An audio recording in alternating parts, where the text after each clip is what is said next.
औज़ु बिल्लाहि मिनश्शैतानिर्रजीम बिस्मिल्लाहिर्रहमानिर्रहीम। जैसा कि वक्तन फ़वक्तन हम आपके लिए आज़मूदा और बुजुर्गान दीन से मनकूल वज़ाइफ लेकर आते रहते हैं और जिससे अब तक लाखों अफराद फ़ायदा उठा चुके हैं और दुआएं देते हैं और दुआओं में याद रखते हैं। अल्लाह ताला हर मुसलमान की मुश्किलें आसान करे और उनके लिए आगे भी आसानियां पैदा हों। नाज़रीन सामीन, आज का जो अमल हम आपको बताने जा रहे हैं ये बेटा या बेटी के निकाह के लिए बेहतरीन अमल है। अगर किसी लड़के या लड़की का रिश्ता ना आता हो या रिश्ते में किसी किस्म की रुकावट हो, आपको लगता हो कि रिश्ते की बंदिश है, और या फिर आपको लगता हो कि किसी ने कोई अमल करके रिश्ता रुकवा दिया है या जादू कर दिया है और रिश्ता आता है फिर टूट जाता है, या रिश्ता हो गया है किसी किस्म की रुकावट आ रही है, कोई मसला दरपेश है, तो इंशाअल्लाह ताला ये 21 दिन का अमल है जो घर में कोई भी कर सकता है। लड़का या लड़की खुद भी कर सकता है, लड़की या लड़के के वालिदैन में से भी ये अमल कोई ना कोई कर सकता है। 21 दिन का ये अमल है, बहुत ही आसान अमल है। सूरह फुरकान की आयत नंबर 54 का अमल है जो आपने करना है, और 21 दिन आपने इसको इस तरीके से जो हम आपको बता रहे हैं इस तरीका से करेंगे तो इंशाअल्लाह ताला कोई भी मसला होगा शादी के हवाले से तो इंशाअल्लाह ताला वो हल हो जाएगा। अगर रिश्ता ना आता होगा तो फौरन रिश्ता आ जाएगा, उसी महीने के अंदर अंदर रिश्ता आ जाएगा, और अगर रिश्ता हो गया है किसी किस्म की रुकावट है तो वो दूर हो जाएगी। और अगर नाज़रीन सामीन रिश्ते में लगता है कि जादू है, किसी ने बंदिश कर दी है, कोई रुकावट है, किसी न किसी किस्म का आपको मसला लगता है, तो इंशाअल्लाह ताला आप ये अमल करके देखें, तमाम मसाइल रिश्ते और निकाह और शादी के हवाले से हल हो जाएंगे। तरीक़ाकार बताने से पहले मैं आपको बता दूं, अगर आपने अभी तक हमारा channel home health care subscribe नहीं किया तो उसे सब्सक्राइब कर लें ताकि आपको आगे भी हमारी वीडियोस मिलती रहें, और अगर आप चाहते हैं कि आपको नोटिफिकेशन भी मिलते रहें तो बेल आइकॉन पर भी जो साथ दिया गया है सब्सक्राइब के बटन के उसको क्लिक कर दें। नाज़रीन सामीन, तरीक़ाकार कुछ यूँ है कि सूरह फुरकान की आयत नंबर 54 हुवल्लज़ी से लेकर कदीर तक जो है ये आयत आपके जो सामने लिखी हुई भी आ रही है, कुरान मजीद में से आप देख सकते हैं, उसे देखकर भी पढ़ सकते हैं और इंशाल्लाह आपको एक दिन में ही ये जुबानी याद भी हो जाएगी।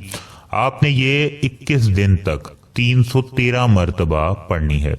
अव्वल व आखिर 3 दफा दुरूशी पढ़ना है आपने, यानी कि जब आपने तस्बीह स्टार्ट करनी है तो आपने 3 दफा दुरूशी तस्बीह शुरू करने से पहले और 3 दफा आखिर में पढ़ना है, और जब तस्बीह आपकी कंप्लीट हो जाएगी तो आपने उसके बाद दुआ करनी अल्लाह ताला से कि या अल्लाह पाक रिश्ता में यानी कि जो भी रुकावट है, अगर आपको लगता है जादू है या रिश्ता आ नहीं रहा या रिश्ता हो गया है किसी किस्म की रुकावट है और कोई मान नहीं रहा, कोई भी अंदर मसला दरपेश है, तो आप दुआ करें अल्लाह ताला की बारगाह में कि अल्लाह पाक वो मसला वो रुकावट दूर फरमा दे।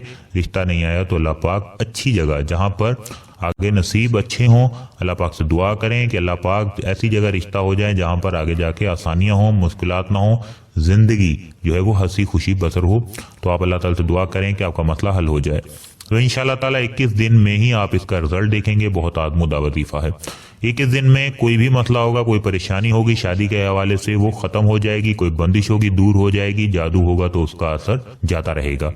नाज़रीन सामीन, 21 दिन का अमल 313 मरतबा सूरह फुरकान की आयत नंबर 54 हुवल्लज़ी से लेकर कदीर तक आप पढ़ें और फिर इसका असर देखें। इंशाअल्लाह ताला आप दुआएं देंगे, आप कहेंगे कि इस अमल को आपने पहले क्यों नहीं कर लिया। ऐसा अमल है जिसको भी बताया है उसने इसके नताइज देखे हैं और आंखों से देखे हैं और 21 दिन में ही देख लिए हैं। कई लोगों ने तो इसको अभी मुकम्मल नहीं किया था और उनको इसका रिजल्ट नजर आ गया। नाज़रीन सामीन, आप भी ये करें, इंशाअल्लाह ताला आप दुआएं देंगे। अगर इस हवाले से कोई सवाल है आपका, आप पूछना चाह रहे हैं, कोई बात समझ नहीं आई तो वो जरूर पूछिएगा, लेकिन मैं आपको चंद बातें बता दूं कि अक्सर लोग ये गलती करते हैं कि अमल को स्टार्ट करने से पहले इन चंद बातों का ख्याल नहीं रखते जो उनको रखनी चाहिए। जैसा कि बावजू होना जरूरी है, पाक साफ होना जरूरी है, ठीक है, तो वजू जरूर कर लिया करें। वैसे तो आप नमाज के लिए करते ही होंगे, लेकिन अगर आप आम किसी ऐसे वक्त में वजीफा करने बैठे हैं जिसमें आपको शक व शुबा है कि वजू नहीं होगा तो वजू जरूर करें, दोबारा करें। फिर पाक साफ जगह का, जिस तरह नमाज के लिए हम पाक साफ जगह अपना जाए नमाज बचाते हैं और उसके बाद नमाज अदा करते हैं, इसलिए वजीफा भी करने के लिए ऐसी जगह का इंतखाब करें जो आपको लगता है कि वो पाक साफ है।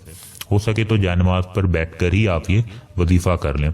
اس کے علاوہ وظیفہ جب کریں تو آپ نے ایسی جگہ پر بیٹھنا ہے جو کہ جہاں پر شور و غل نہ ہو، تنہائی ہو، جہاں پر آپ کو کوئی ڈسٹرب نہ کرے، اور وظیفہ کے دوران آپ کا مکمل دھیان جو ہے وظیفہ کی طرف ہی ہو، کوئی آپ کو ڈسٹرب نہ کرے۔ اگلی بات جو آپ نے خیال رکھنا ہے، کوشش کریں کہ آپ خوشبو لگائیں، اور وضو کے بعد آپ خوشبو لگا کر پھر بیٹھیں آپ وظیفہ کرنے کے لیے، پاک صاف ہو کر خوشبو لگا کر۔ اور اگر خوشبو آپ خود نہیں لگا سکتے تو گھر میں اس وقت جب آپ وظیفہ کر رہے ہیں اگربتی لگا لیں۔ اگر اگربتی نہیں لگا سکتے تو جس جگہ آپ نے بیٹھنا ہے اس جگہ کم از کم آپ ایئر فریشنر ملتا ہے جو آپ کمرے میں آپ چھڑکا سکتے ہیں، انشاءاللہ تعالیٰ اس کے بھی بہت سے روحانی فوائد ہیں۔ خوشبو جو ہے وہ ضرور لگائیں۔ وظیفہ کرنے کے ساتھ ساتھ اللہ تعالیٰ کی ذات پر یقین ہونا بھی بہت ضروری ہے۔ بے شک اللہ تعالیٰ ہی ہر چیز پر قادر ہے، اور اللہ تعالیٰ ہی چاہے تو ہونے والے کام کو کر دے، اور اللہ تعالیٰ ہی چاہے تو ہونے والے کام کو رکوا دے، یعنی کہ ممکن کو ناممکن اور ناممکن کو ممکن کرنا صرف اسی ذات اقدس کے ہاتھ میں ہے۔ ناظرین و سامعین، اللہ تعالیٰ ہر چیز پر قادر ہے، چیز کا یقین رکھیں اور آپ کا کام بھی ہو جائے گا، کیونکہ اللہ تعالیٰ چاہے گا اور آپ کی دعا سنے گا۔ یہ چیز پر کامل یقین رکھیں۔ بے شک یقین ہی ہے جو انسان کو اس کی منزل مقصود تک پہنچا سکتا ہے۔ دعا کریں اللہ تعالیٰ سے، اس عمل کرنے کے بعد انشاءاللہ 21 دن کے عمل میں ہی آپ اس کے رزلٹ دیکھیں گے۔ اسی کے ساتھ جو ہے ہم آپ سے اجازت چاہتے ہیں، مزید کوئی سوال ہے تو ہم سے پوچھیے گا۔ فائدہ مند ویڈیوز حاصل کرنے کے لیے ہمارے چینل جو ہے وہ سبسکرائب کر لیں۔ اجازت چاہتے ہیں، اللہ حافظ۔